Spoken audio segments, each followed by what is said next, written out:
Not all carbs are equal, that's a fact. There are some that you can eat without having much of a negative impact when it comes to insulin. Today, let's talk about 12 carbohydrates that barely spike insulin. Firstly, we divided these carbs into two different groups. Number 1, resistant starch carbs, and number 2, lower glycemic index carbs. We know that some words may sound like they're from a galaxy far, far away, but keep watching. We'll explain everything step by step. Okay, so let's start with resistant starches. These kind of starches don't break down in the gut, but your microbiome, the bacteria within your gut, eats them. That means resistant starches are resistant to digestion, but they actually benefit the microbiome. So these kinds of carbs don't have a negative impact on your insulin levels. Okay, so what kind of foods are we talking about? Gluten-free cooled oats. Believe it or not, these starches have a very little insulin spike. The only thing you have to do is just cook some oats and then let them get cold before eating. This way, you'll increase the resistant starch in oats, which may lead to smaller blood sugar responses after eating. Of course, it doesn't mean that you need to go consume a bunch of them. Cooled rice.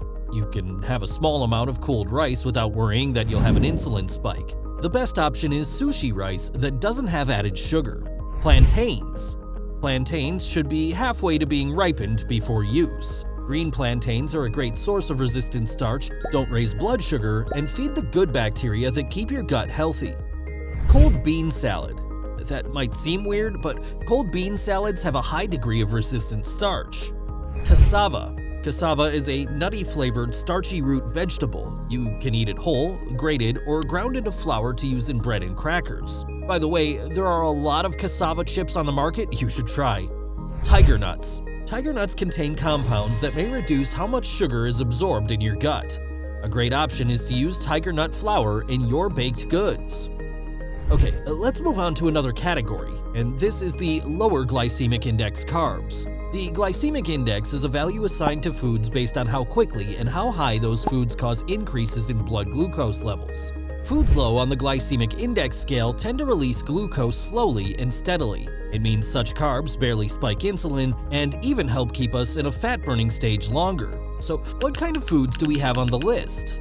Grapefruit. You can have a couple of grapefruits per day, but to enjoy its low glycemic index without spiking insulin levels, it's important to eat it as is and avoid putting sugar on top. Raspberries. These berries aid in slower digestion and help keep your blood sugar levels stable. Half a cup of raspberries provides only around 8.6 grams of carbs, which makes them a perfect substitute for high-calorie snacks. Psyllium. Most people use psyllium as a dietary supplement. It's available in the form of husk, granules, capsules, or powder. Manufacturers may also fortify breakfast cereals and baked goods with it.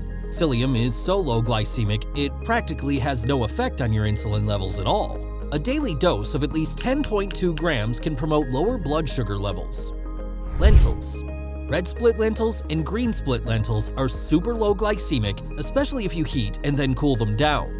So it's definitely something you can have that's going to have very little impact when it comes to insulin. Red cabbage. Cabbage acts as a mild diuretic, which helps digest foods better and maintain blood sugar levels properly. It's an incredibly versatile veggie that you can eat raw or cooked, and it's well suited to accompany a variety of dishes. Edamame. Edamame are young soybeans harvested before they ripen or harden. They don't necessarily raise blood sugar levels, which makes them suitable for people with diabetes. Watch the next video about foods that don't spike insulin and another one about fruits you should be eating to get in shape.